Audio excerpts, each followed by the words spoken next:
How stupid, 504. Oh, we Cabot in New York. How stupid, 504. What? What? Yeah. Oh, we Cabot in New York. How stupid, 504. Alright, you welcome. You welcome. Need to give some above? I wish there was something above. How stupid, 504. Hey, open the windows. Open the windows. Open windows. No. Why? By opening the windows? No. I said, how stupid, I mean 504. open the blinds. So they can see. How stupid, 504.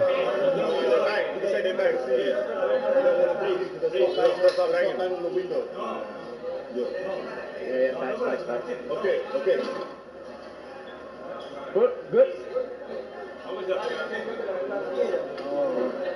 My hand We always got a cold. plan. Ooh, boy.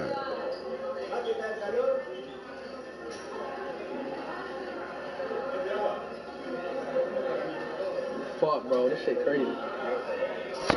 Oh my God, why I just do that? Yo, am I a dumbass? How long? Oh my God. What the?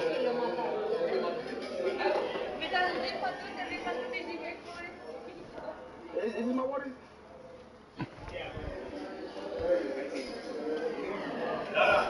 I mean, shit, how stupid, 504.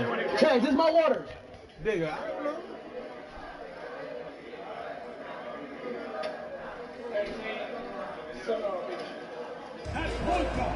They go At 6'6" For what? Number 2, For what? Why they going to get Wait, come on. What was they saying?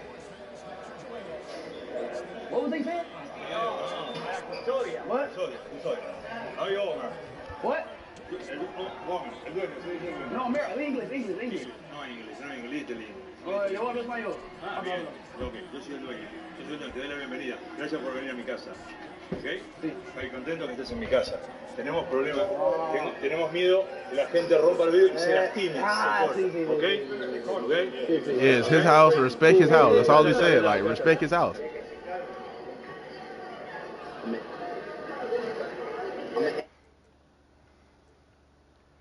And look, yeah, I can respect somebody for doing that. I don't know what he said, chat. I don't know what he said. He really thought I understood him. He'll try to get loose or some shit. No, I can't. I don't know what he said. Got to. I don't know. Abrimos. How stupid, 504. Okay? Mucha gente. Hay mucha gente. Mucho. Good.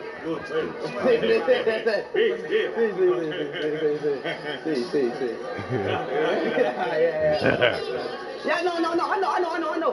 Yo hablo español. Él habla español. Yo hablo español. Sí, Él habla español. Yo hablo español. Es argentino. En 10 minutos es argentino. Dale, ¿dónde estás? No, que yo parando, no anda. Ahí va. Dale, ayuda. ¿Ayuda? Pero aprieta ahí. Ahí va. Acá, ahí está. Good. Ven acá. Yeah. All right. Number one. Gracias. Oh boy. Will you take a photo with me? Yeah, let's go. Vamos. It's my twin right here. Oh, wait, let me see the picture. I want to see if it really look alike. You kind of look like. I mean, I'm like, she got my like face. Like you got like my. Esto, ¿no? Yeah. No, how stupid, she 504. We gotta go. Oh shit. All right, okay. Go.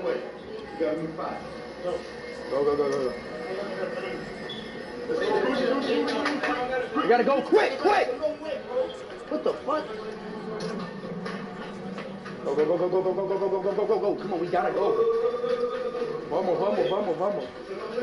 I know, but we have to go though. Like, Bitch. if we don't go, it's over. That's incomplete, boy. You think I'm Notre Dame? fuck? We out?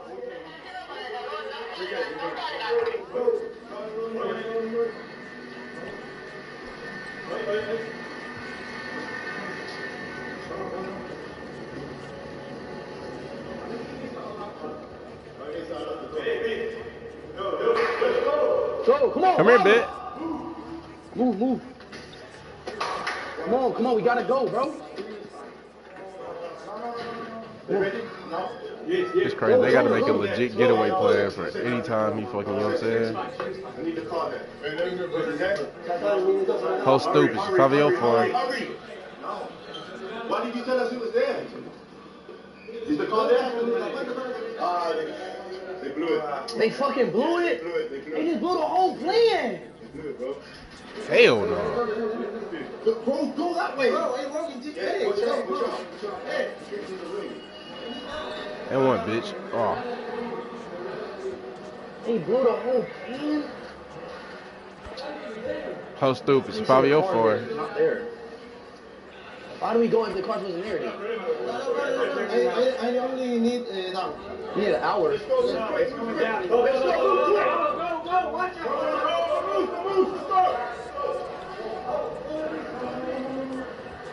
Why does he look so small on the game? Go. Go, directly, go. Oh, shit.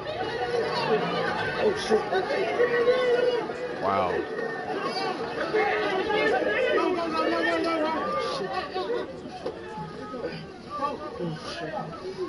Oh, we made it. We did it. Go.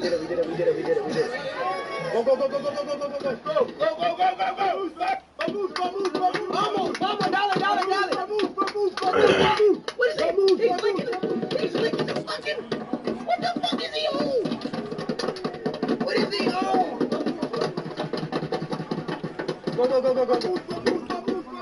Go.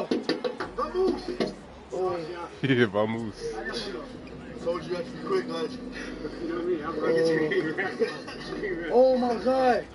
What the hell is he doing? Well, we made it out. God. We made it out. We let Vanessa back there too. And one. But they after me. Yeah, I know they got a car.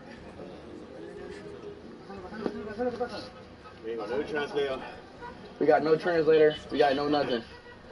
I don't know how we made it out of there. I don't know how we made it out of there. I ain't gonna cap though. I don't know how we made it. Because it was a long walk. They knew we were going somewhere else. Yeah, I know, but they didn't know though. They didn't really know where we was going. Yeah. Yeah, I know. No music out. Off. No music. How stupid. She probably your fault. Music go off. 3 hours?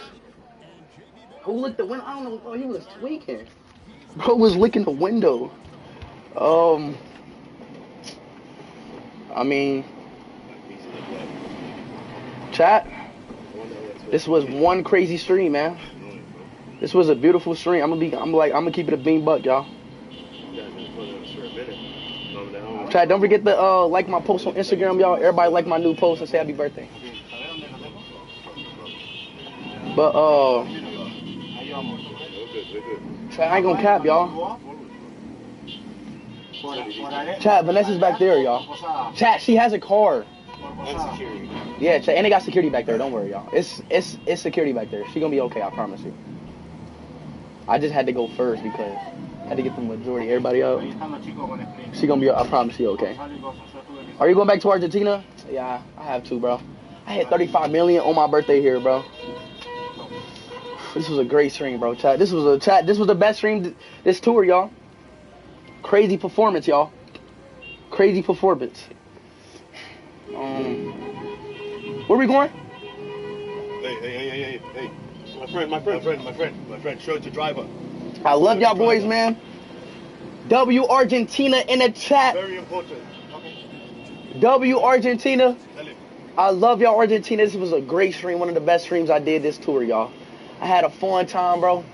Where's my phone? Argentina, y'all really changed the picture on this country. Like, I really enjoyed here. Y'all showed me love. Y'all really showed me love. Even though y'all are Messi fans, everybody have their own agreement. I am a Ronaldo fan. I think Ronaldo's better than Messi, but y'all can think what y'all want to think. But as a country, y'all are a great country and a good country. I love y'all boys so much, man. Speed game for life. 35 million on my birthday in Argentina. Oh, Turn me shit. up. Monteverde. Mazana Verde.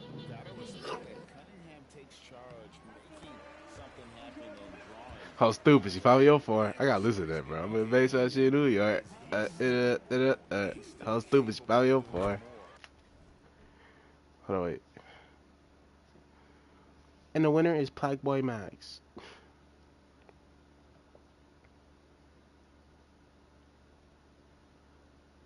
What?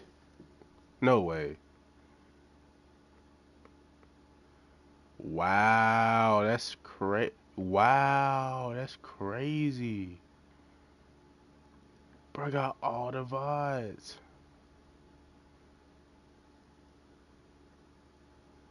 Nah, he different. This dude different. I ain't gonna lie.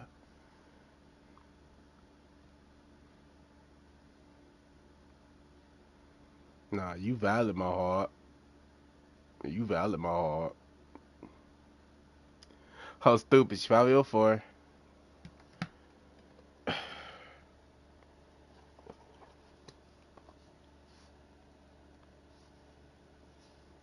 Damn, bitch.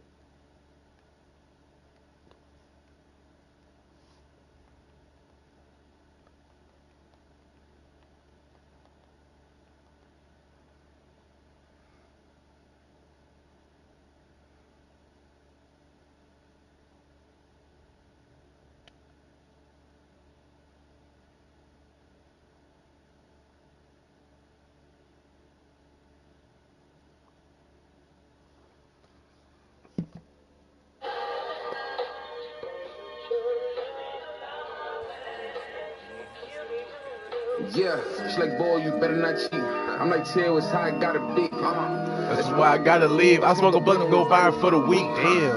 I got a lot of wish. Me the streamer and make them hot as me. Yeah. That's why I gotta leave. I smoke a blunt and went viral for the week. Like, damn. Get off my Deasley.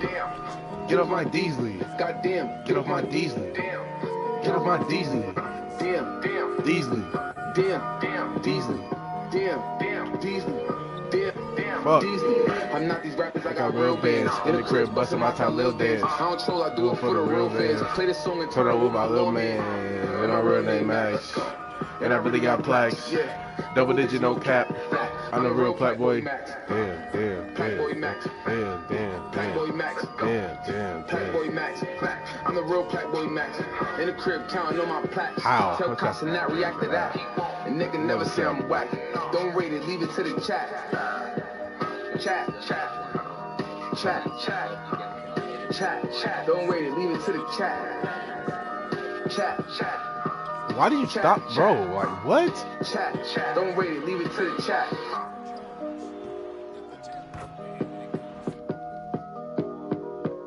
Oh my god. I hate this fucking channel. Yo.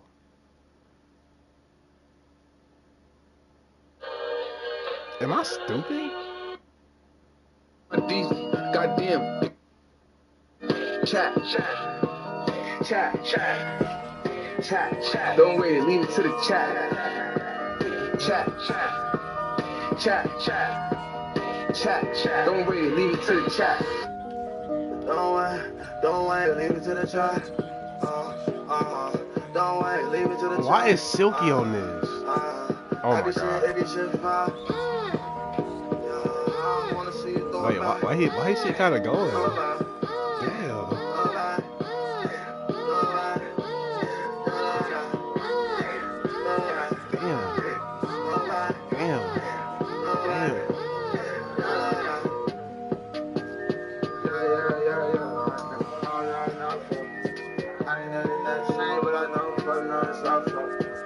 Bro.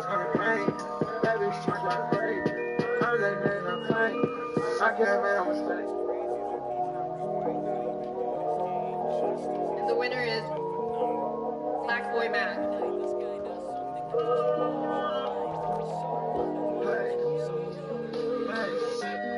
I got hella plaques. Bitch, I'm Plaque Boy Mac. Niggas before getting here. Said take your ass to the back. Said you in New York. I went LA, where you go back. Oh, stupid. Hands up. Bro, this ain't the finished one though. Like, damn, YouTube ass, bro.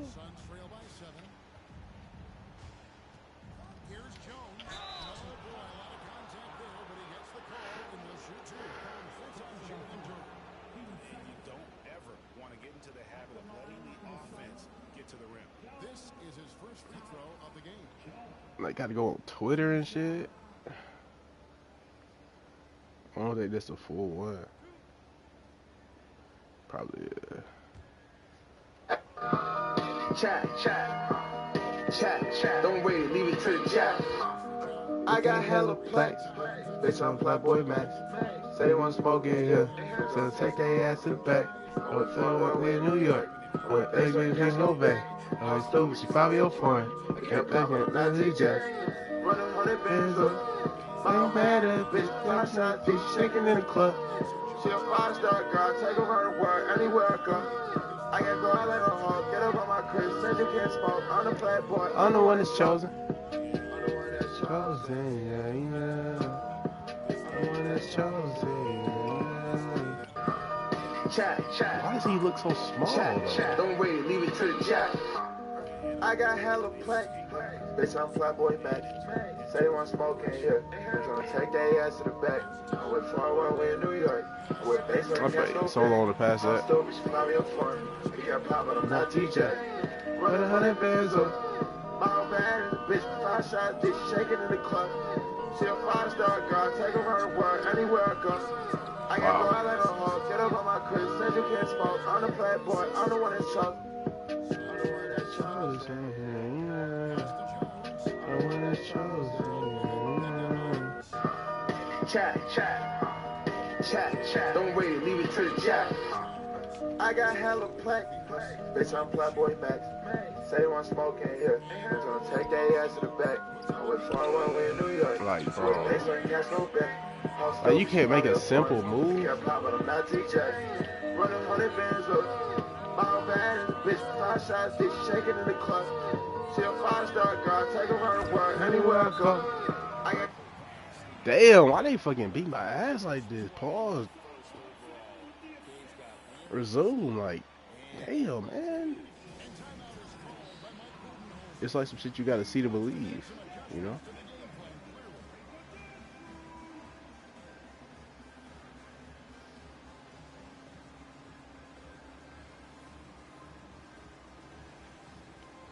Just remember where happens on you. Gotta keep clear. Gotta keep real. White shell. Feeling like man of the year. Man of the year. Man of the year. Man of the year. Oh. Gotta keep it clear. Keep playing with your hands in the air. Big stick on me, hurt, playing field. Oh. Nah, I don't care. If it that big, then you probably won't care. Calm down. Baby, calm down. I know what you like, you ain't gotta say. I know what you like, you ain't gotta say. It's not the time that we like to play. I'm trying to find a little time today. Girl, you looking a little fine today. I really fought with you, that's what I'm trying to say. That's what I'm trying to say. I fought with you, I'm trying to find a way. I fought with you, I get no time to wait. I fought with you, baby, I get no wait. I still with you just like them. I still with you just like BB and J. I'm trusting you, baby, you ain't gotta play.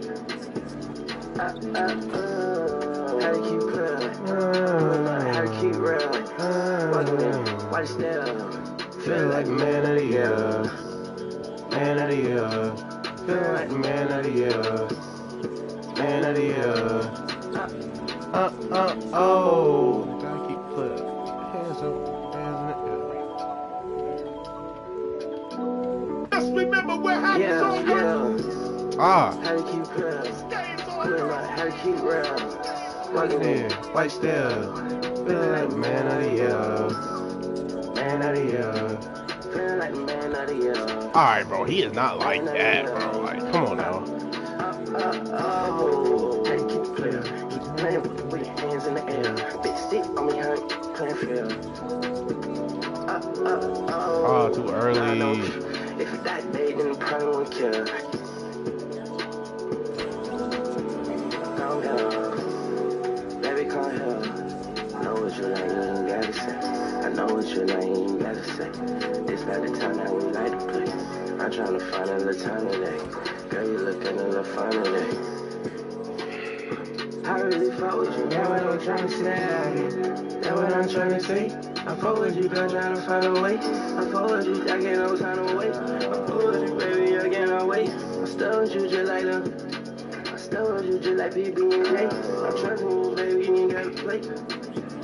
How to keep real, how to keep real. Walking in, watch step. Feel like the man of the year. Man of the year. Feel like the man of the year. Man of the year. Oh.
Motherfucker.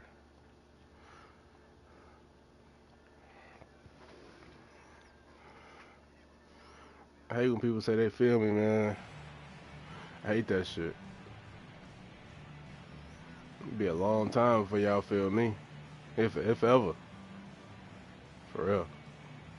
Different than you guard Buddy Hield. But it's not love. Yeah, I mean, shit, he was averaging 25 in October. I mean, 21 in October. Yeah. That was Buddy? Yeah. He played well. That you on top of. That was when they was winning, right? Yep. Getting thicker than the plot does. That I'm pretty sure that was a problem. So their excuse is Pozinski's down. Who? I didn't even make a new water, bro. The other dude, well, Kaminga's hurt. I don't feel like going down there, bro. I ain't gonna lie. Somebody else, Draymond was down. Draymond suffered injury against the Wizards. He's gonna miss a week and a half. The overall team. Give me that shit. It's like you don't.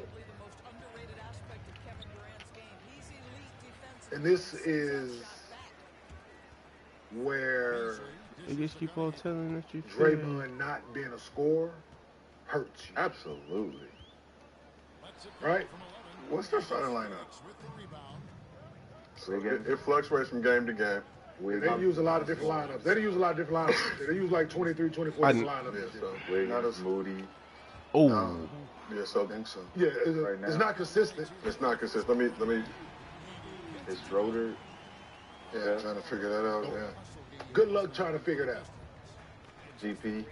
Oh, T. Jackson. Okay, T. Jackson, Green, Wiggins, Curry, and then Schroeder now. Who was Green?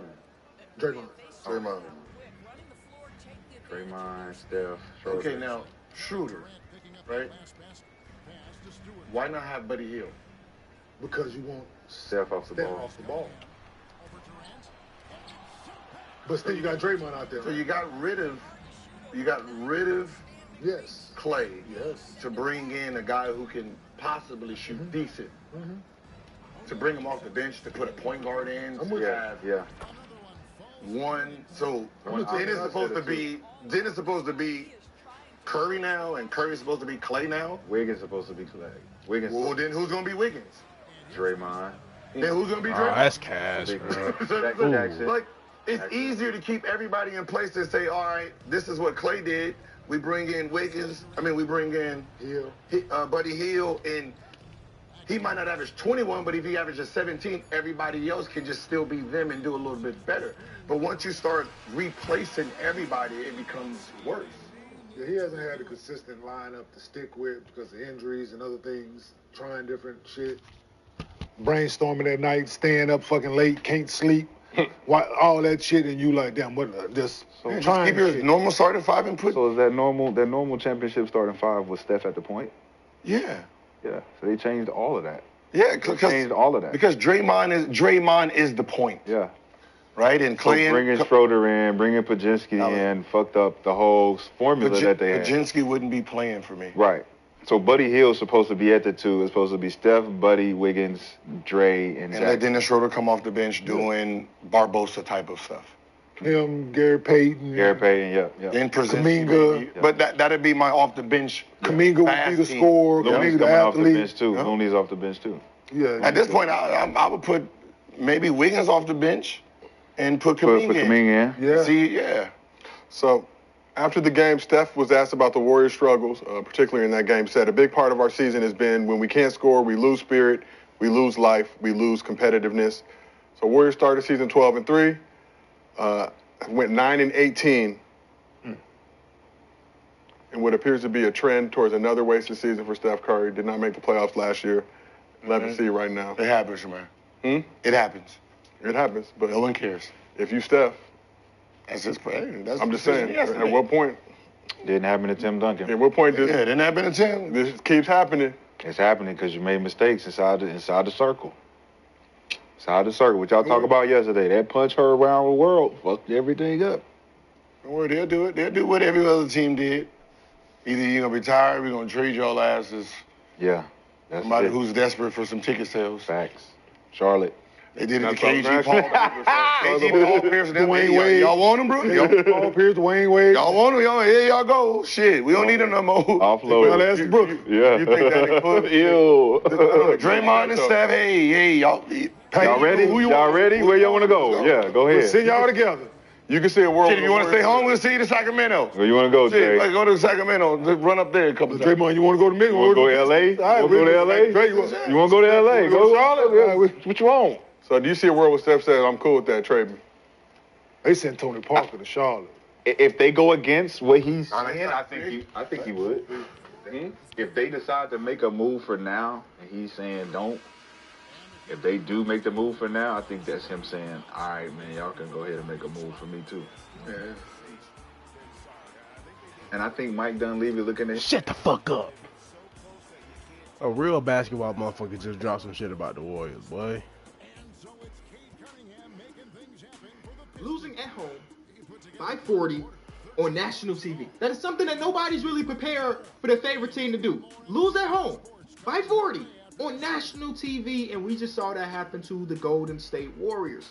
A team, a franchise that over the last decade we see have 4 Larry O'Brien trophies. A team that has one of the greatest players of all time still actively on their roster, and a lot of things have just shifted in a small amount of time. Before the season started, I thought that the Golden State Warriors had an opportunity to be better than what consensus was. I didn't think they would be a championship team. I thought there was a possibility they could be the 6th seed as their ceiling. Faulty logic by me. I kind of looked at what happened last season and how good they were when Draymond played and said, hey, if Draymond Green keep his head above water, keep his nose out of that stuff, then they should be able to win 50 games. At least that's what they were on pace for. I didn't really account for the other teams across basketball rapidly looking better. Did you just say Draymond Green? The OKC Thunder, who were the 1 seed to look even better this season, or the Houston Rockets, who were fighting with the Golden State Warriors for their last playing spot to jump up to the 2 seed, or the Memphis Grizzlies being back again. Faulty logic. And even as the season has prolonged and I've adjusted my expectations or adjusted my prediction for this team, I'm still watching, and I'm really upset. And I'm not even a fan of the team, so I can't even imagine the perspective of a person that is actually rooting for the Golden State Warriors. Like, you can make the argument that they've had it so good for the last 10 years, it's kind of okay to see them go through this turmoil and all, but as a guy that just loves basketball and loves what Steph Curry does, when I watch them on a nightly basis, I'm I just hate it. Anyways, I don't even care about the X's and O's. That's not even what this channel's ever really been about. But lose by 40 on your home court, no matter if it was the defending champion or the worst team in the league, it's just inexcusable. Don't tell me about who was playing or who wasn't playing. Well, what the hell, bro? It's inexcusable stuff. And I honestly, listen, maybe I'm part of the problem that I mentioned a couple videos ago about NBA fans being a little bit too smart or thinking a little bit too much about these things. But I'm watching them do the stuff that they're doing and them having their comments about, or Draymond Green saying they're bad organizations. You know what? Let me bring the tweets up. So this is what Draymond Green said last week to Vince Goodwill.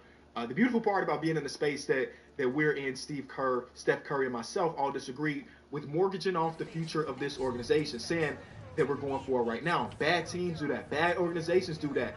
We're not neither one. That's a double negative. So that means that you are one of them. Am I tweaking? I know I dropped out of college, but damn it, this feel like he's... Anyway, another quote that Steve Kerr had, this is also about a week or so ago on the radio.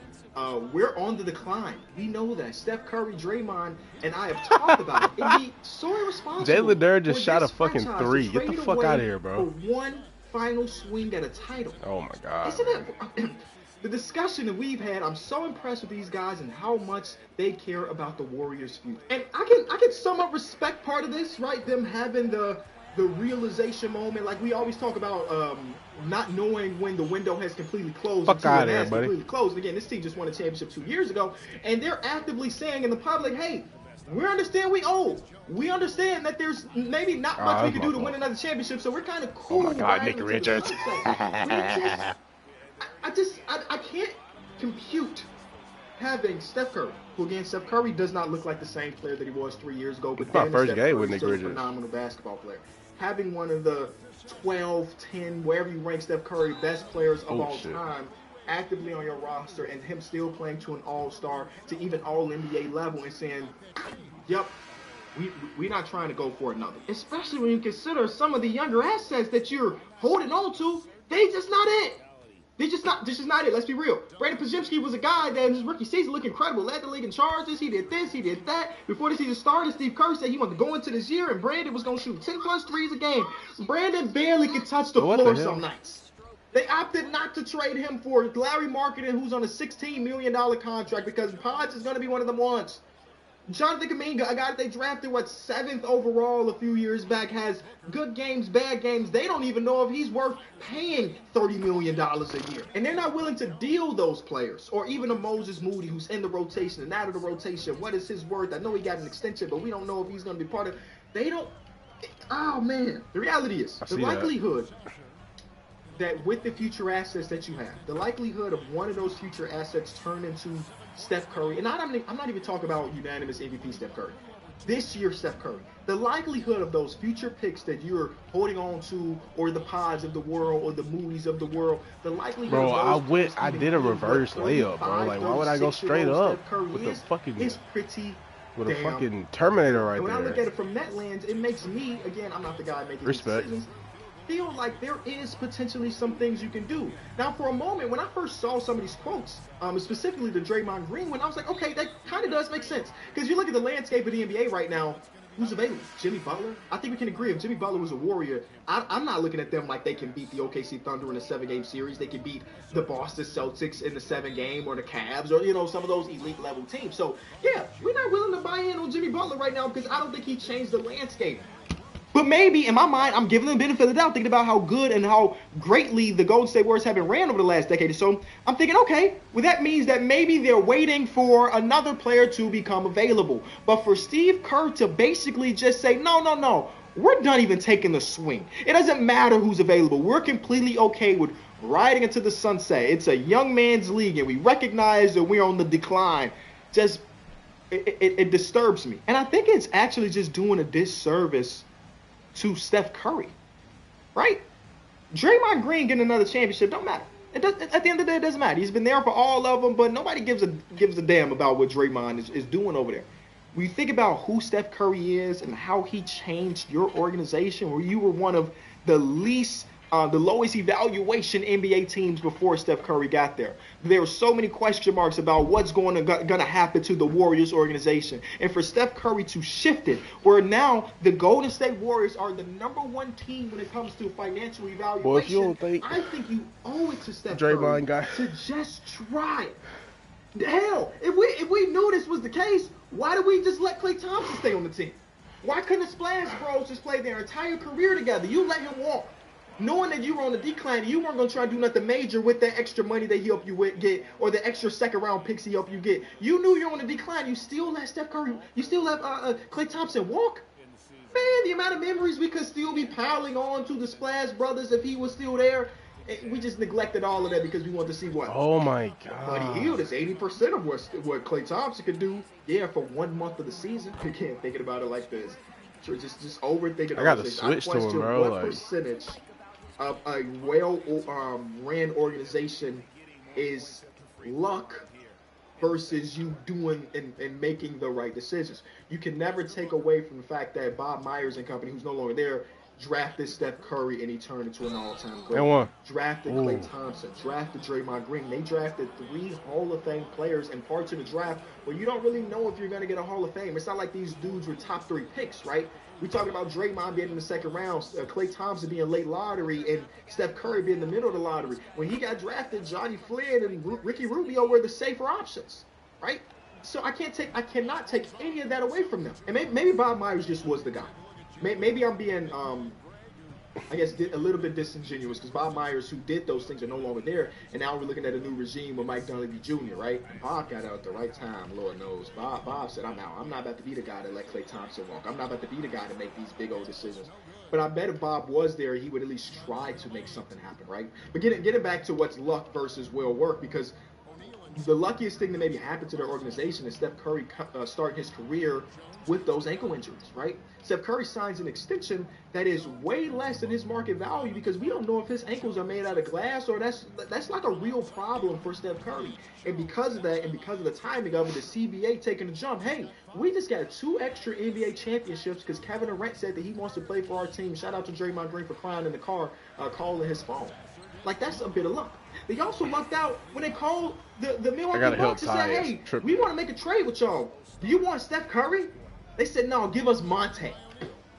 So I think there's obviously some luck involved, but I question what's considered a I like this playbook. well-ran organization, Dre. Because as of recently, it ain't really been all of that. Like, you had the #2 overall pick in the 2020 draft. I'm more prone to giving teams a little pass on the 2020 draft. It was just a weird time. You couldn't even meet the prospects in person. You're doing interviews over Zoom.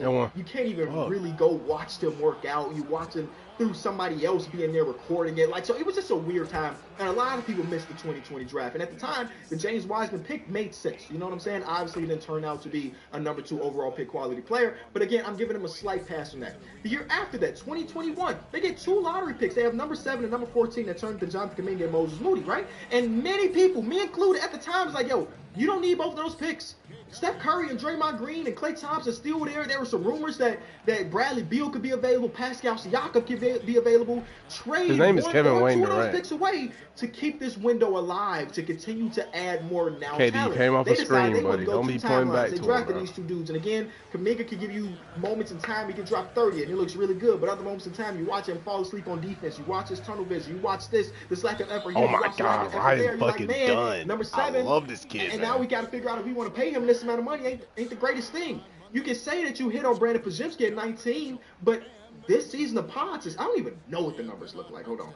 He's 8 points per game. He's shooting bad. I thought he would. Three. Yeah, I thought he would shoot better from 3, bro. 29% from 3.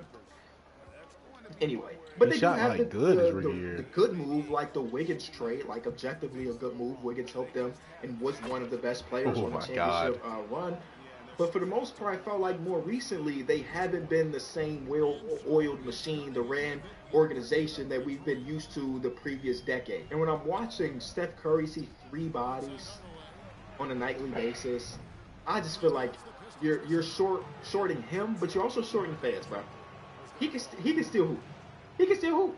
But if you're just looking at the stats, you're like, oh my God. Steph Curry, no, the way he's been guarded, there's no pressure to be alleviated off of him. It's insane. And just some of these quotes just make me feel like Joe Lacob or somebody that's in charge right now promised Draymond and he promised Steph Curry part of the organization, minority owner.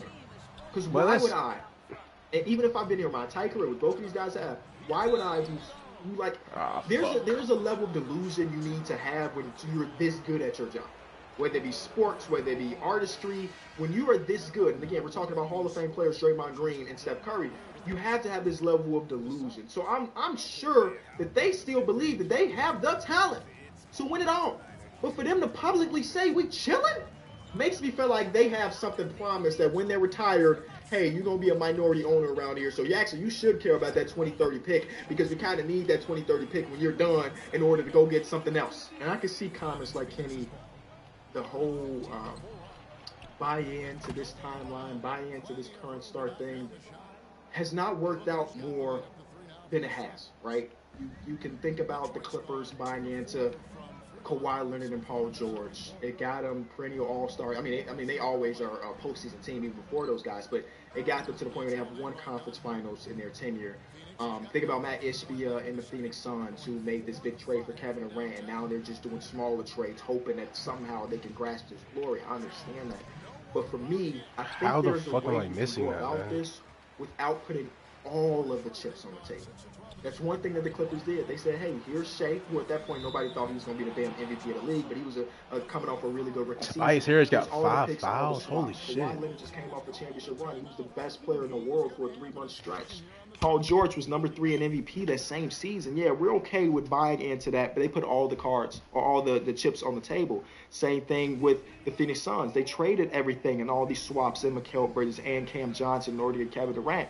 I think there's a world where you can go ahead and build a championship level team around Steph Curry without giving up 5 picks and 3 swaps. It doesn't have to be all or nothing, but I do believe that you have to do something. And I will say, again, I'm going to always defend the Clippers putting their chips on the table. Kawhi Leonard was a fucking monster, and Paul George was too. You know what I'm saying? It didn't work out. Like, hindsight says they shouldn't have done it. But at the time, nobody in the world questioned that deal because it was that good of a deal. It was that good of an idea. We didn't know that, you know, Kawhi was going to continue to struggle to be healthy because he was relatively healthy with the Raptors, and nobody could have expected them to not be healthy for every single playoff run. But the Suns one, there were some moments in time, and that in real time you're like, oh, that's kind of a lot, ain't it? Who else is on this team? Bruh, when they made that Bradley Beal trade, I was like, why? Like, why? Even Steph Curry he did the one piece where he was telling the world that he still thinks he's got enough in him to win a championship. Why? Like, why they do that? He also talked about not mortgaging the future, where I feel like some people kind of. I was so excited going into that fucking season after KD got traded, bro. Like, hey, they believe there's to no build way around Devin Booker and Kevin Durant. I guess that's the reality of it. But no. Right now we're average right now. I'm not okay with that. Another big three. Let's do another big 3, guys. Let's do another big 3. It's got so bad. We see the league trending. In my life are texting me like, "Yo, Steph Curry should request his way out." In the way you need to build a fucking team. I never can be that. Like, I love the idea of the single team guy, specifically a dude. But nah, let's build a big 3, guys. Let's build a big 3. Mason Plumlee's our starting center. Let's build a big 3, though. All of these dudes that just really stay with one team, and I kind of feel like when I look at the Warriors, there's no way I can look at Steph Curry without that jersey on him. So I hope that doesn't become the reality. But if it did, I wouldn't be necessarily extremely surprised from his standpoint. No way, bro. I did the thing, bro. I recognize they don't want to make some moves. Shut up, Book. Shut up. Send me to some place that's willing to buy in. I hope that's not the case. But if we got a report right now that happened, I wouldn't act like it was the end of the world, because at the end of the day, he's a competitive guy who just in the summertime not just help, for a whole 3-4 minute stretch, he put the fucking country on his back in the Olympics. You can't tell that man that being a 500 team halfway through the season is something that he should be looking forward to. I don't know. Always, I'm all over the place with this, and this is from the perspective of not a Warriors fan. So if you're a Warriors fan, let me know. Even if you're not, I like this playbook. Let me know in the comment section what you think.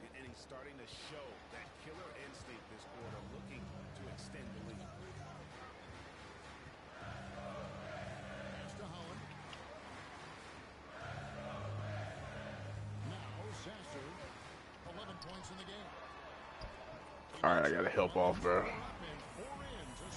Cause it's like NBA YoungBoy, like you know what I'm saying? Like, why is he?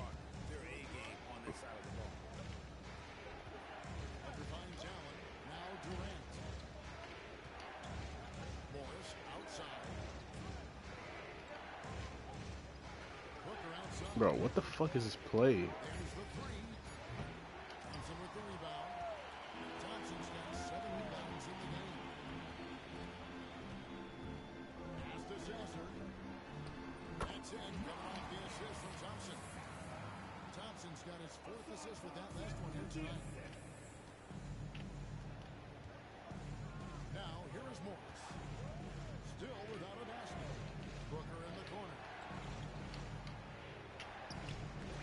That's the ugliest fucking floater in the fucking game.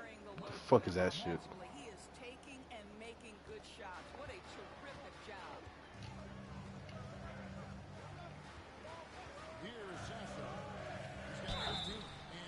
Bitch, go through the line. You can't shoot him. Go through the line. You can't shoot him. Bitch. Face ass.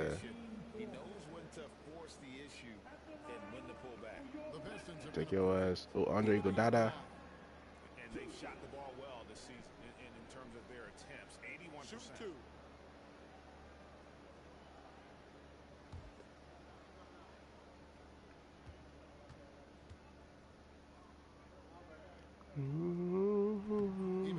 Yeah, take your ass to the line, bet. Y'all fucked the bet, but that's my friend, though.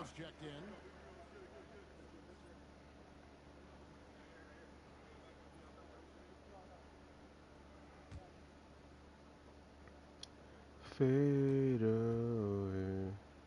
Let me see what old Tim Legler talking about, man. Let me see what old Tim Legler talking about, man. Golden State. What is up, everybody, and welcome to the All-NBA Show Dunk powered by contest, FanDuel, America's #1 New York sportsbook. Knicks. Get started with 150 in bonus bets if you win your first $5 bet at Detroit FanDuel.com/All-NBA. I'm your host, Adam Mares. I'm joined by my esteemed colleague, Tim Legler. Timberwolves. Legs, a couple good games to talk about in the association last night. How are you doing today? Yeah, full slate, as it always is on that particular day. I'm celebrating Martin Luther King Jr. Starting early, too, on a Monday. So we had hitting. And the odds are they won't be irrelevant either way, but if you go that route, at least you have a foundation in place for the coming years. So to me, there could be a blessing in disguise here if Dillingham is now forced to be a major piece of this team.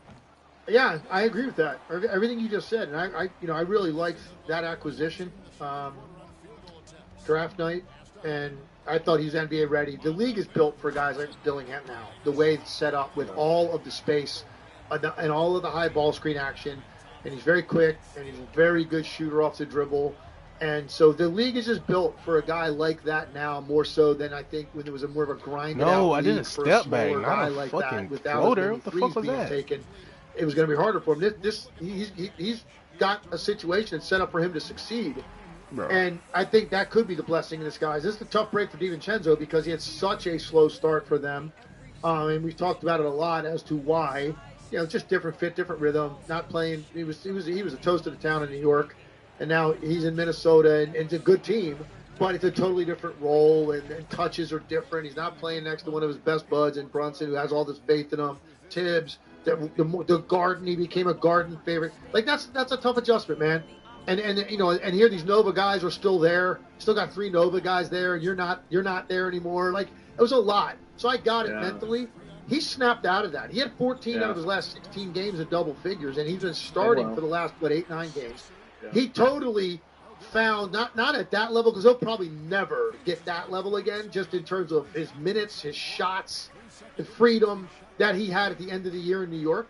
That's as good as it'll ever get for him, but he absolutely found that rhythm again. Now, they're going to miss that for sure. Dillingham can help offset some of that offensively, but where they're going to miss him, I think, the most, I don't know however what long that he's was. out. It doesn't sound I good. just did some Frank Vogel shit. I don't know what that was. That's a terrible thing to hear.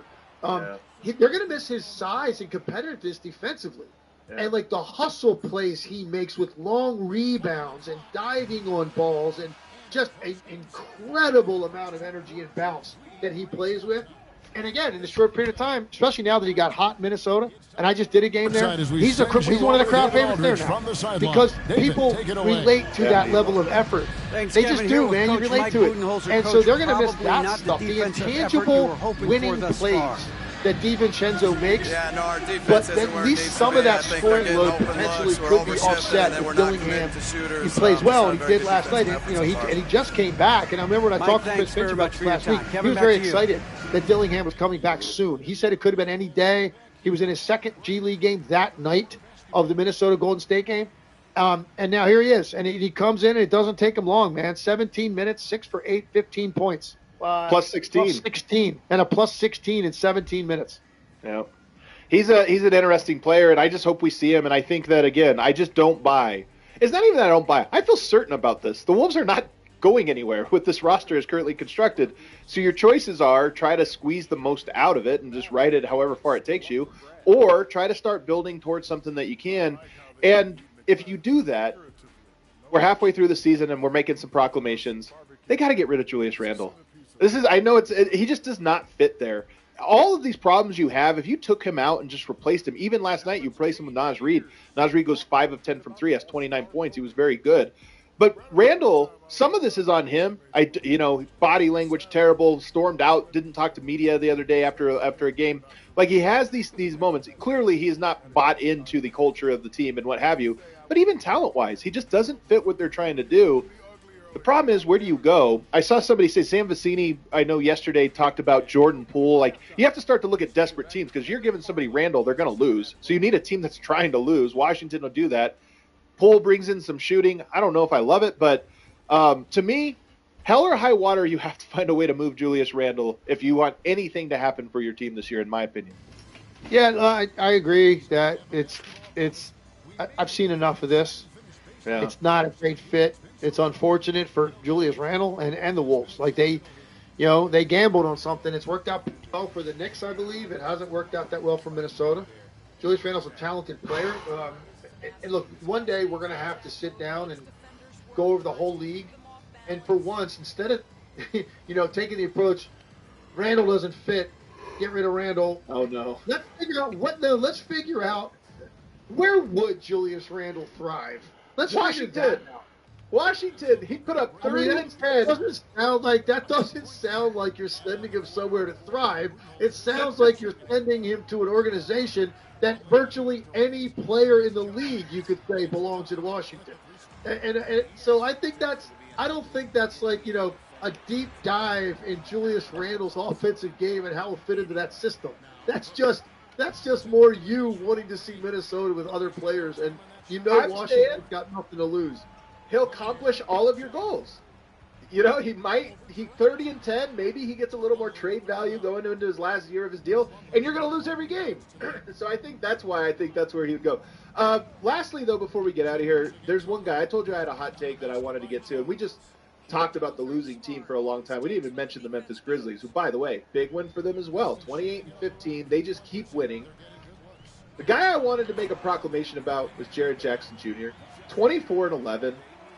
He is just not talked about at the level of player that he actually is. The guy gives buckets to tough defenses. He gives buckets to, when everybody knows that the option is to go to him, and he just drives and does these awkward little things to get his points. 9 of 18, 24 points, plus 24 in this one. I think Jared Jackson Jr. is a level above his reputation. And it just kind of flabbergasts me that nobody really talks about him. Do you agree with this, that Jaren Jackson, he's been their best player this year, and I just think he's the biggest reason they're at 28 wins at this point, despite all the injuries. Totally agree, and I actually said on our show, 2 weeks ago, and I got some flack for it in our chat, that Memphis right now is third in the West, and let's say they end up there as you go into the deadline to pick all-star reserves. And I said, if you're taking one guy from Memphis, I'm taking him. And, you're crazy. And I'm going, no, not really. If you look at John Morant, it's close. Don't get me wrong, it's close. And John Morant's the point guard. I understand there's a level of responsibility that comes with that. But Jaren Jackson Jr., what he does on a nightly basis to morph into whatever it takes to win that night, if you need him to step out and be a perimeter shooter, if that's what it takes, he'll go out and he'll make 4 or 5 threes. If you need him to be a back-to-the-basket post player offensively, That like left he did hook, last night, that in one of the quick-ass biggest left hook. moments of the game, he just went into the block and Right absolutely hook, too. worked Julius Randle and got this little jump hook to go. Yeah. That was a really critical part of the game. Or, guess what? The other part, he can win a game defensively. Yep. He's that good Two-way defensively. player, man. So like the guy does everything. I completely agree. He's got a weird, quirky game. He's got an ugly shot, but it goes in from the perimeter. He's got this game. Very few guys his size have a game where they give you that much head and shoulders off the dribble when he's coming at you. He loves to back you down to the post and spin off. He can go either hand equally well in the lane to shoot it. I'm a big Jaren Jackson Jr. fan, and I think that you're right. He deserves a little bit more credit for what this team does. But he's so quiet the way he goes about everything. Doesn't draw a lot of attention to himself. Just shows up, does his job. But he's so versatile, and he wins in so many different ways. That's why I respect him so much. So I didn't prep you for this one, but the Rockets and Grizzlies are basically tied to the standings. Rockets technically a half a game ahead of them. If you had to pick one of those teams to maintain that position and the other one to fall to outside the top 4, which one would you pick to stay, to maintain? Man, between Houston and Memphis? Yep. Man, that's a Really tough tough. one. I mean, both. I would probably pick Houston, but not by much. That's Really? That's Yeah, honestly like- 6 1/2 dozen the other. Yeah. That's a coin toss question. I just think Houston's overall consistency and Memphis feels like Memphis deals with injuries more than most teams. So you feel like there's you can't count. Yeah, you can't like say there's they're more going to get coming healthy. for them. There's more coming for them. It just feels that way, and so I probably would lean Houston, but that's a toss up. Then of course you got Denver right there in the mix as well. So that's going to be an interesting battle all year, 2 through 4. I agree, man, because you have Dallas, if they get healthy, can obviously go on a run. To me, the Clippers look good, although another All-NBA curse. We go deep on the Clippers yesterday, and they come out and get blown out last night at home. So you got Clippers, Denver, and Dallas, all of those teams, and who knows, maybe Sacramento if they can keep this going. I mean, I'm not going to cut them short. Those teams will push the Grizzlies and Rockets to hold that spot, and we'll see what happens. You think the league, Adam, should just the way this looks like it's going to play out, like just I know you got the play in and then you got your 4 series in the West. Just go ahead and just schedule a 7-game series with Golden State and Phoenix. Just for totally outside of the NBA playoffs. Just to give us some Durant and Curry, because most people see, and maybe throw Wemby in there. You have another team, a 4-team tournament that has nothing to do with the NBA playoffs, so that people can watch some of these guys. Well, look, obviously they all have a chance. It's very tight for that play-in. All 3 of those teams could end up. You never know. Yeah, who knows? My camera clearly doesn't want me to answer. Oh, there we go. Now I'm back. What do you know? All right, let's get out of here. We have one super chat that I know came in. Let's. What was that one on? Psycho Blue, our guy, first team all chat. B-Ball Cthulhu just wants to know how Monty Williams is doing. Man, he threw us $20 to throw Monty Williams under the bus. And guess what? I have the answer for that. You want to know? Yeah. I'm going to update people. Let me tell you about Monty Williams. First of all, obviously, took $60+ million to walk away from the Pistons, and nobody wants to get fired. But if you're going to get fired, you might as well take $60 million with you. So he did that. But you know where Monty Williams is right now? He is in San Antonio, Texas, and he is coaching his son Elijah in high school. Yeah. He's the head coach at a high school in San Antonio. And Elijah, by the way, I think is the 18th ranked player in the country in his class of 2026. That's fire. So he's a big-time player. Be hands-on. And Monty Williams, who we all know has gone through personal tragedy, lost his wife in a horrific head-on collision. 3 other kids in the car that day. Fortunately, all of them okay, but he did lose his wife in that tragedy. So this guy's you want to pay somebody to not work, that's your decision as an organization. But he is in a place where I think is probably very mentally healthy for him, coaching his son, spending family time, and has a $65 million more in his bank account than he did prior to that. So I think Monty Williams is doing okay. Will Monty Williams ever coach again in the NBA? That remains to be seen. He's probably going to see this out with his son in high school, I would imagine, and then maybe, who knows, maybe he ends up back on somebody's bench in the NBA. Well, there you go. Cue that outro music for us, James. We appreciate you guys hanging with us. Looks like we're going to have Kevin O'Connor later in the week, and I have a big guest coming up on either Thursday or Wednesday this week that I think you guys will be pretty excited to hear about. Talking about somebody very close, and talking about Jokic, talking about Paolo Banchero. We'll see stops, if that comes bro. I can't get a stop. Legs, you're off. You're calling a game tomorrow, right? Oh, my God. I'm not. I'm in D.C. with Van Pelt, actually, tomorrow doing some post-game. I haven't been in studio with SVP, but I got news for you. I already told those guys at D.C., if we don't get to the NBA because we talk all Commanders, I'm cool with that too. Tune in to hear more about the Commanders. Hey, you have to tell them your comp for Jaden Daniels. I want to hear what Scott Van Pelt says when you say, he reminds me of Michael Jordan and Magic Johnson combined. I might go in there, actually, and tell them I want that to be part of my segment, now that you mentioned it. There you go, man. I can't wait to see it. Everybody, thanks so much for tuning in. Make sure you subscribe wherever you get your podcasts. Hit subscribe here on YouTube and hit that like button for us on the way out. We'll see you. Saying one, man. Like, respect KD, man.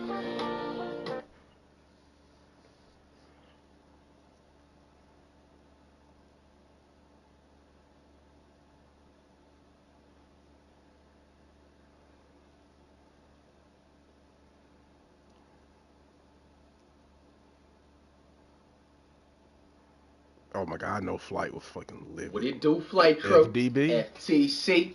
Flight stand up. We got the Boston Celtics at the Golden State Warriors. The last time we ran the Warriors, we took the W against the absolutely ass Wizards. And I had a scare at the end. Some of y'all was wondering if I had read the clip. I sure did. Just go check it out on my recent Twitch VOD. It is up, but YouTube blocked the extra clip, so I had to edit it out. But I definitely did see we had reacted to Poole accidentally injuring Curry. Now, I went off on the safe side and said that he didn't do it on purpose, and I felt like maybe he was just being a little bit reckless, bro. But it's still 50-50, man. But one thing that I can say from before we even start the video, we see Steph, Chef, look at Wardell Curry, man, right there out in the court. So that means that Glorious King right there is not injured whatsoever. He's perfectly fine. He's playing right here against the Boston Celtics on this Monday. GP2, Dennis fumbled the bag, Schroeder. Akins Wiggins of Andrew. Draymond Green. If he's playing. I've seen the last game he walked out. If you've seen somewhere in those highlights, I don't know when he's going to be back. I hope he's playing this game. I don't know. Looney Tunes, JK, his Spencer dude, Dos Santos, Waters, Pods.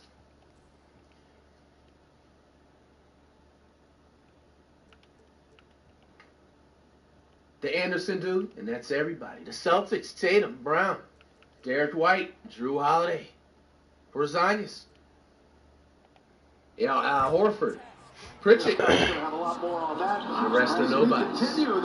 Check it out. Guthrie, Ray Acosta, in Taiwan are three officials. Celtics control the opening tip. Second matchup of the year. Golden State won at TD Garden back on November 6th. Second and final meeting of the regular season, and Porzingis opens up the score. It's like Celtics can't help but shoot threes, man. The game just started, man. Let everybody get their pop. Bro, like, what the stadium? How's making that shit? Porzingis thinks he's nice. I thought that was a flagrant foul at first. Gotta be careful how you jumping in. She-Jazz, forgot about you a lot. My bad, bro. Speaking of that foul. Jumper from Schroeder. Knocked down a couple of threes with Schroeder. Tatum for three. No, there's Payton with a rebound. Bro, if you don't overhead pass like that, bro. You know how much strength that takes? Bro, the last time I played against D1 players, there was this part of the video that I did an overhand pass, bro, and I almost dislocated both of my shoulders, dog. How the hell is he that strong to throw a full basketball court pass like that, bro? How? Explain. There's DeSantos. He'll let it fly. Number three-pointer miss. Jackson Davis, a rebounding Look at Curry, man. Let's get for it. Last few games on the offensive glass. Back-to-back game, and realized we just played literally yesterday. Off a 15-rebound game as White answers for the Celtics. Boston back in front. Loves to put the three ball up. The volume threes. The recovery. Their defensive game a little bit as the Warriors and Santos, they shot it beyond the arc. 2022 Finals rematch, dude. Bro. Well, not really. This is way two different teams. Maybe the Warriors, but not the Celtics. Maybe. Confident that they will come They got the same squad yet. This is where the Celtics have been so successful over the last couple of years. Those long threes, long rebounds that they get. And second shot opportunities, do they that? usually, that's who they need to get going, especially when you've got this many rash of injuries on your team. Tatum, pull up. His first three of the evening from Tatum. Only 1 point since Curry went out. Ooh, he fucking slipped, Curry bro. on off numbers always significant. Hauser in the corner, got a big pass by Horford. Moments ago, Dennis Scott had a chance to visit with Kristaps Porzingis. Let's listen in. All right, thanks, guys. Here with KP. It looks like you're taking advantage when they switch you on right in the post and taking advantage of that. Yeah, got to take advantage of the mismatch they're giving us. Honestly, he was probably distracted by the interview that Porzingis was doing right there. Just taking what Bro, they first, gives us. How big is that play on MLK Day? Oh, it's huge. It's huge. Lots of work today. Good, we had some police escorts to get to the arena. And it's always nice to play. Happy MLK there, everybody. Takes it out, Waters for three. Looney right there. Sometimes they're so bad, they're good.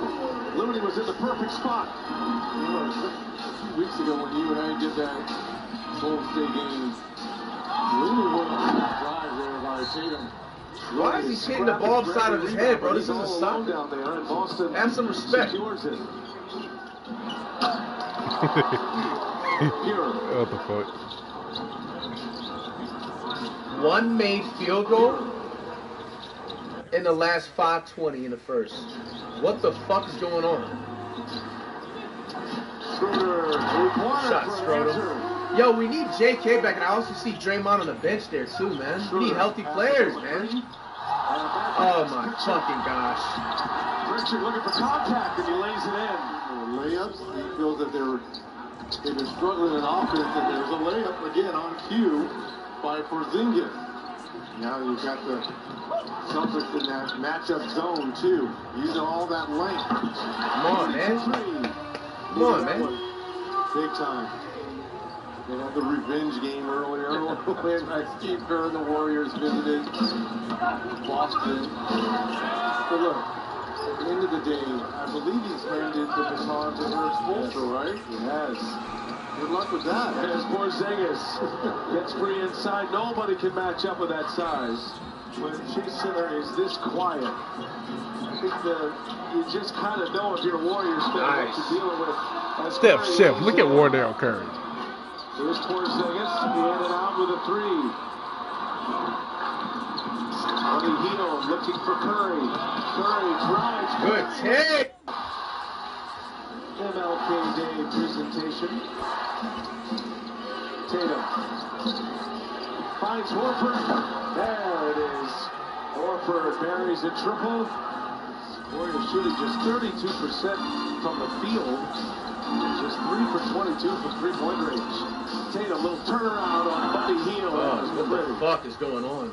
This is one of the hottest. He got a rebound, bro. Oh. Curry, no.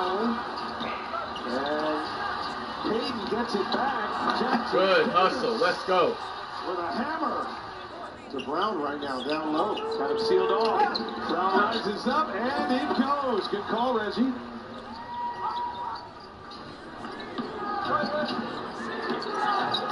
Jaylen Brown. Travel. What the heck, bro? And now Curry. 64 to 44. That's too hot to handle for Jackson Davis. Get a hand up. Holy fucking shit, bro. Celtics who did not miss. Oh. Yo, Wiggins, do you want to play, bro? Lackluster dribbles and lackluster defense, nigga? Third turnover. Niggas is cherry picking down the court, bro. Holy moly, bro. Brown has Curry on him. Patient. Got it to go.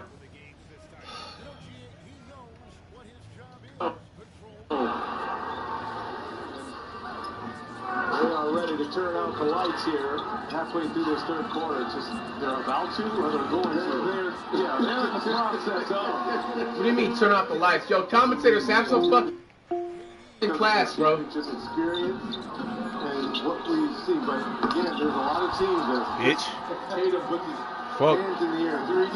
Live on the floor most times that can knock down the three and spread the floor. And defensively, Curry knocks down another three.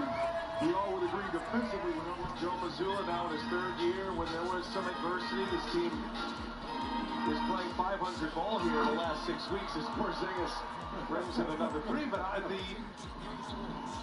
Stephen Curry's got 15. As he drops it off, Moses Moody. He's got it. Three-pointer is good. For Moses Moody. Need some momentum, bro. This isn't a good look right now, man. How do you take advantage of it, Reggie? Yo, like the Celtics, man, like now looking at y'all completely just jacked the entire Warriors 2022. You know what I'm saying? Offensive style, bro. Like it's time you guys get exposed.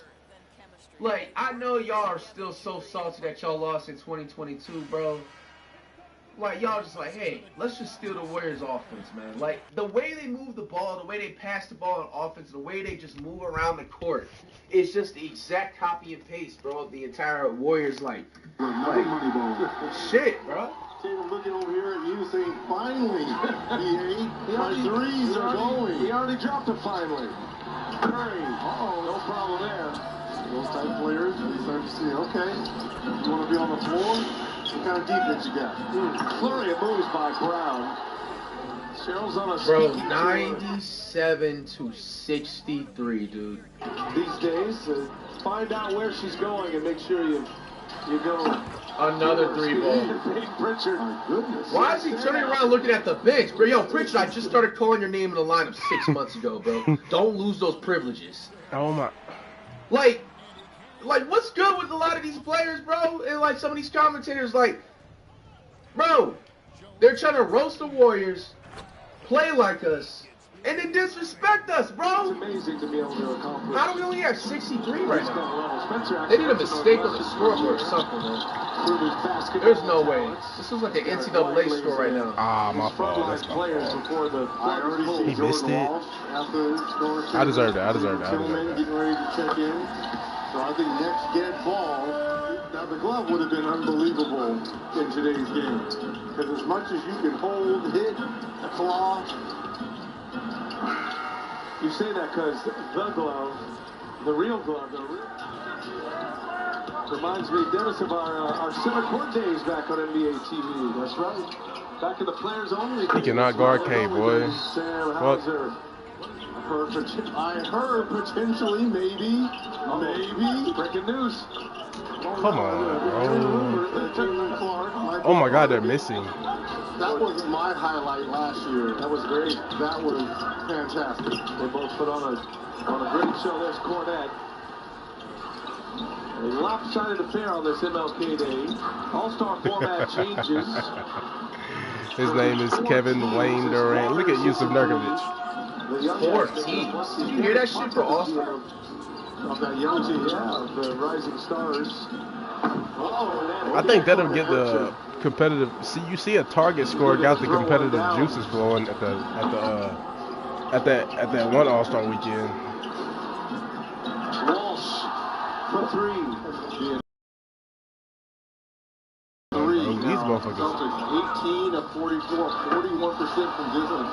Now threes. Now for three. See, another one of those wing players that can knock down threes. Now Celtics 18 of 44. Ankle breaker. From distance. But we're losing by 60, man. It's hard to celebrate that. Holy shit, I just missed with Kevin Durant. Bro, they have creative players from 2045 on the Celtics playing right now, man. Oh my gosh, bro. Another three. Walsh will dribble it out. Celtics, you guys are the most uncreative NBA team in history, dog. No teams. Oh my God, Grayson Omari Allen, bro. Bro, he in the video in the middle of the fourth quarter. What the hell? That boy ended the video in the middle of the fucking fourth quarter. Not even in the middle. Jimmy Butler.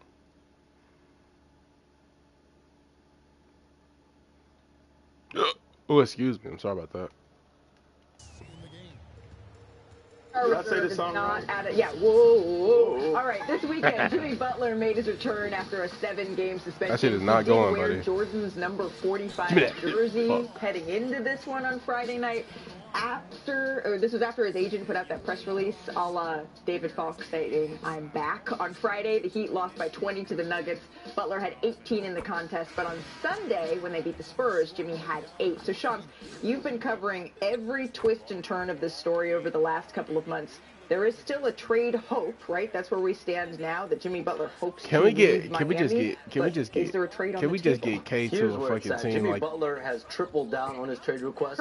Earlier this month, he did it to Pat Riley's Can we face, get K and to a last team week, like he did it to Mickey Harrison, the team owner and the CEO, Nick Harrison. And I'm told the Heat have had some productive conversations Rockets. on a potential Butler trade this week. Whoa, This is a big number to move. $49 million on his contract this year, $52 million player option You know what I'm saying? for Just the a team that you offseason. know So already. whatever deal ends up happening, is it going to be just a 2-team trade, 3-team trade, 4-team trade? Really, everything is a possibility. But in the meantime, Jimmy Butler is clocking in.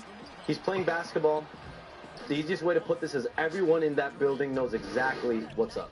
Everyone in the building knows exactly what's up, and Jimmy's back on the floor, which I imagine he's got to continue to, as you said, be professional, play, right, in order for his trade value to go up. Heat fans don't want to talk about this. Heat fans want to talk about Bam Adebayo and Khalil Ware and how they look on the floor. I'm shooting this. But I'm going to ask you, Chene, your impression seeing Jimmy back on the court with those two. Have to be a professional. Right. Have to be a professional. One thing that I do like, their last game, I think everyone's getting the notice, hey, minutes are up for grabs. They had 73 bench points coming off of this last win. But you said something, Sean, that piqued my attention. You said it's a big number to move. $595,000. That's how much he gets paid per game. So yeah, if you sit right that corner, I was like, I'm throwing that corner back to the court. If you do sort of try to make trouble and you have to sit out, you're missing out on big money. And I think that's why he has to be a professional. And his teammates are still good enough to carry them through. Even though they may not win as many games if he was in peak form, they're still winning some. And I think you're starting to see the pieces of the future. We had a really cool graphic. I'm not sure if our producer J-Joe, our researcher J-Joe had it, but it showed the January of these Heat players. And it just is really good because they're finding different players to step up. Tyler Hero leading in points per game. Bam Adebayo leading in rebounds per game. Assists per game. Look at this right here. They're spreading the wealth. We see you working, J-Joe, and our producer. Thank you, Amy. But look at this. Everything highlighted in red is the leader in that category, especially looking at January. They have turned the corner. You can see it right here. No, I'm going to even go forward. He's getting moved, but because I trust you. If you're saying that there's a bunch of things, something's going to happen. I'm really curious to who that guy is going to be and how he fits in. And you got these young players that are pretty exciting and got some good years ahead of them. But, like, who's the guy? Well, and how after you start a season this way, right, how can you refocus whenever that happens and move past this? If there's any culture that can absorb it, ding, ding, ding, it should be the Miami back Heat. with that money. Right. So that's going to be a lot of them. Coming up on NBA Today. We still have a lot to get Kevin to Durant after is just a Kevin 3-day Durant, bro. weekend. Is it time for the Warriors Like, to you're camp? guarding him, but like, he doesn't see you. Historic You know what loss I'm at saying? home to the Celtics. Mark like- Spears says, yeah, we'll hear what Steve Kerr and Steph Curry have to say. And it's NBA Rivals Week, so we show the best It's NBA like people leave rivalries of KD all wide time open. in a And special all, I edition don't of understand the Top game Top plan today. when you leave The biggest KD wide rival- open every time he shoots the ball. My sister hated those matchups. Love the sister rivalry. Oh, yeah. Plus, we're all jealous of Brian Windhorst. Sacre bleu. He details Well, it's like the it's impact nobody the there, NBA you know, so I has don't had understand since it. Wemby has arrived on the scene. And look who's here. Bonjour, Wendy. Nice and warm. Ready for his hit and to join us next. Christmas there? 20 degrees there in Paris. Oh my God, I can't miss a Grayson, bro. I cannot miss with him. Yeah, I was like 28 minutes is kind of crazy for somebody you trying to move. Majority of the game, bro. You know, bro. I think, That like, shit trash, bro. I don't know. I mean, I know Jimmy. He not like a he like to prove points and shit. I know that for sure. But I think when he out there hooping with the guys, I don't think he gonna let them down like that. Cause he still respect most of the dudes on the team. He probably ain't got no problem with nobody on the team. He probably just got a problem with Pat. Yeah. Nah, and that's cool, bro. But I'm saying, like, everybody out there, bro, they trying to win, bro. They trying to win, bro. Just who, bro? We know you mad at these niggas, man. Fuck these owners. If you really fuck with us, bro, we trying to win, bro. You out here, we don't know what you finna do. I think that's just bad for the team, bro. Respect. Get him out of there. We understand, you know, you want to leave, but my nigga, you out here with us playing 28 minutes hoop with us, bro. We trying to smack these niggas. We playing the Spurs, bro. We trying to beat them by 8. Shit, I mean, they had 2 blocks and 7 assists. That's your name. I'm just saying, like, I know him. He gonna take the role like y'all the stars. I'm just gonna play defense. But they had like Jimmy Butler don't play like that, like in a regular like sense. Well, I know Jimmy. Like he don't average like I don't think I'm 15 starting points in the him. regular I'm season. taking, Like what the third fuck? option, so Yeah, that's the I'm gonna play that. organization. Tyler Hero fuck with you though, bro. Yeah, that's a fact. Damn, and them dunking them, they fuck with you. Who? That's a fact. But I know Jimmy. I know what he doing. Oh, That's your man. y'all wanna pay me like the third option? I'm gonna be y'all third option. You know how to play that third option. Look at he like, alright, they the stars. Hell no. Hey, my boy started shooting the one-leggers. I said, oh, yeah, it's up. That's the craziest. That was one of the craziest shots I seen. That nigga that jab, one leg. Have y'all seen the stat for that? The number of one-legged shots this year? I think LaMelo lead it. It's like, it's a fire-ass list, though. Nah, Bron been fucking. Shit like that. Yeah, please pull that up. Everybody else is like under 10, though. Lead the league in one-legged shots is funny. Shout out to third. I don't know. It's like him, Tyrese, like, it's a crazy list, bro. Yeah, but we know that ain't really a part of everybody's game. But with Jimmy doing that, bro, it look crazy. Cause I'd be shitty if I was on him. I ain't gonna lie, bro. I'm trying to win, bro. I'm trying to win. I know you know, like I said, you trying to get out here, but sit down, my nigga. Fuck it. Yeah, I think if they was in a little bit better of a situation, I probably think he'd probably play a little bit harder. But he's like, bro, we in the AFC right now, bro. Get me up out of here. They ain't too many games far behind though. In the East, you know, you a 4-game win streak away from being from 8th to 4th. So, like you said, they could definitely make something happen for sure. But it's just ugly, man. We hear about it every single week. At some point, man. Yeah, they only 3 games behind me in the top 5 seed. Miller got 53. Everybody else under 10. That's not. Trey Young. That's a wild stat. Whatever you want to call it. Like 53 one-legged shots is fire. That's how you know they don't be watching the game, boy. Jimmy Butler ain't even wired not to play hard. Like, do you like? They look at the box score and say, "Yeah, 8 points to play hard, man. You had 8 points, man." Like what? Watch the game, buddy. Hey, Kevin, thanks. During that last break, I listened in to J.B. Bickerstaff's huddle. Now, Coach talked all about fouls in that huddle. He reminded them, play defense with our feet. Beat them to the spots. Hands straight up. Don't give them a chance to blow the whistle on them. Did that impact you guys offensively?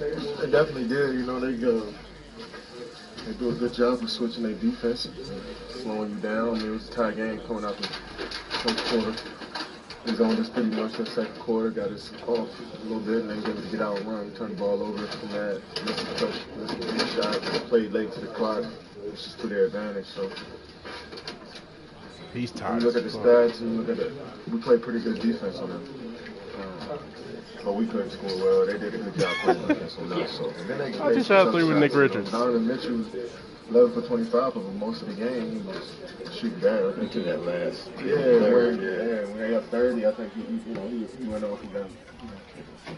Yeah, he had the stats a little bit. But he stayed in the game. They stayed aggressive. They didn't, they called off the dogs there with 4 or 5 minutes. So he just played this game in this form. But they were already up big. But the majority of the game, I think they did a good job on him with Darius Garland. But we couldn't score well on the other end. They did a good job zoning us up and switching their defense. It was very well coached, played well as a team. So I think that's a small thing threw us off into the game. And I think when they played straight up, we got some good shit on them. But they're a good team. Good defenses. Kenny was with Steve Kerr, so they might go from zone to man and zone and man in one position while they was playing with the game. So throwing you off a bit on the offensive side of the ball. Kenny done a great job with them and shit doing that. So I think that was the game, to be honest. When you talk about the zone, what's got to be the adjustment in combating? Is it being more aggressive? Is it just can't pass around the perimeter. That's what they want us to do. You still got to try get the ball into the free throw line. When they got guys just sitting in the paint, and they seem to just pass it around the perimeter, not take shots, pull fade.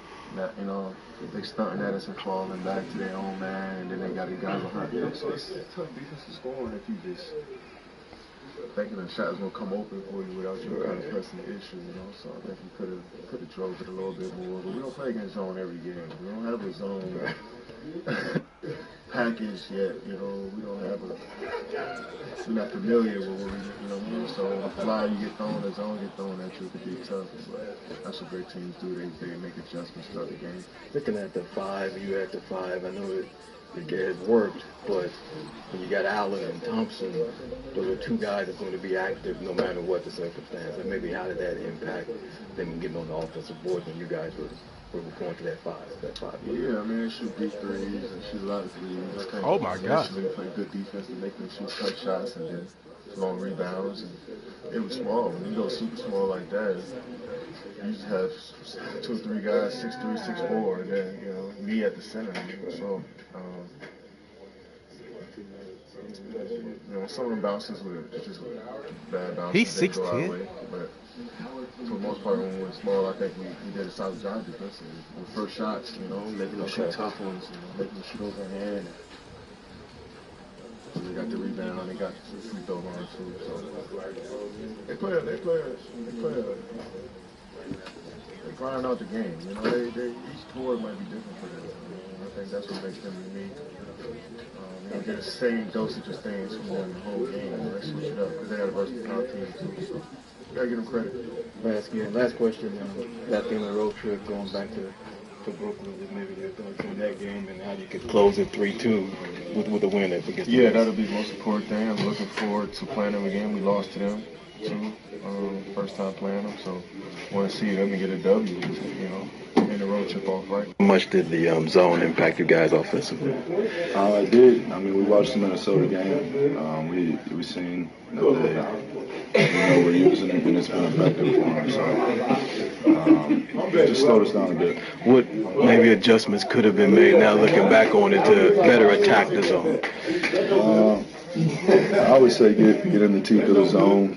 You know, try to get past the first line, and you know everything will open up on the backside. But you know they did a good job of centering the middle, and stopping them falling to the corner. They didn't leave us any options. And then on the threes, they hit obviously a high number, but it was in bursts. You know, like 3 here, 2 there. How maybe the challenge of that, knowing that at any moment they could have one of those type of bursts. Yeah, I mean they've been having it rolling all season, so they're playing with a lot of confidence. You know, they're setting great screens, and the guards are being aggressive off them, so they're playing good basketball. For you offensively, after you had 5 straight 30-point games, did they do anything special? You feel like against you defensively to slow that down a little bit, or no? We've seen a lot of zone. We haven't seen it in a while. Yeah, just missing shots. Okay. I know you probably don't want to talk about that, but Kevin winning that bet. Are you like, dude, I don't even want to be around you? Nah, it's all fun again. Come off a little cash. It is what it is. I bet with my team every time. Okay. Lastly, you guys want to finish at least 3-2 on the road trip, but you can with a win against Brooklyn. Maybe what's the key or keys against a team that beat you guys earlier this year? Yeah, flush this game, move on to the next, prepare our bodies, get ready for the next one. Shit. And, damn. You know, anytime you can finish out a road trip above 500 is a good thing. So, you know, it's an important game for us before we get on. First big one in series is great. It was good. A little sore, but that was okay. Looking at Cleveland and the way they shoot the 3, maybe just adjustments could have been made. But I know some of them were hitting 30-footers. I mean, Donovan hit 1, Garland hit a couple from out 30 feet. So how do you guys, or how could you guys have defended that better, or could you? It over to David Aldridge, who is standing by courtside. David. Thank you, Kevin. Here with Mason Plumlee. A lot of points tonight. What was working so well offensively? Well, we're sharing the ball so well. It's fun to watch, I'm sure, but we have possessions where every guy might touch the ball almost twice. So when you get movement like that, it's hard to guard, and it's a fun way to play. You did have the defense on its toes tonight, Mason. Thanks. Kevin, back to you. Like you said, they did a really good job just kicking coming out spraying, everybody getting the field and knocking them down. Curious with going small and you have Allen and Tristan, they don't care about, they're going to go on the boards no matter what. Like, what's the challenge in that, being small? How stupid, she probably 04. Those type of guys. It's simple. It's definitely tough because it's too hard. Maybe you can switch one through five, but we all there got to rebound together. It's good. Being kind of hard to crazy a little bit, but Reed's going to be tougher now. Big hits, plus it's the ball, better than what we do. Okay. Lastly, have a chance to at least close the trip with a winning record if you beat Brooklyn. Just maybe what you're seeing with the Nets right now look like. Obviously, they're at a point in the season where they're trying to figure stuff out. I mean, what are you seeing with them? I haven't really with them, honestly. But we're going into it. It's a must-win for us. Feel comfortable getting off early. Yeah, they were showing heavy crowds to Book and K. Really, low man was going in, sitting in the paint. So, just have to be ready to shoot from the backside. Yeah, that was it. The other thing was, obviously they stuck with that zone, and maybe what were you guys unable to do after initially having success against it that led to the zone working? Yeah, I don't think we put enough pressure on the paint. We kind of let the zone get us extended, kind of just playing around the perimeter. So we should, it's something that we got to continue to be able to get paint touches and not let it kind of stall us out. Is it just one of those where it takes a couple possessions to figure it, and then you look up, the lead is gone from whatever it was to bigger? Yeah, they shot the ball well. They I gotta go groom myself, lively up yourself. Bob Marley. Up out here, man.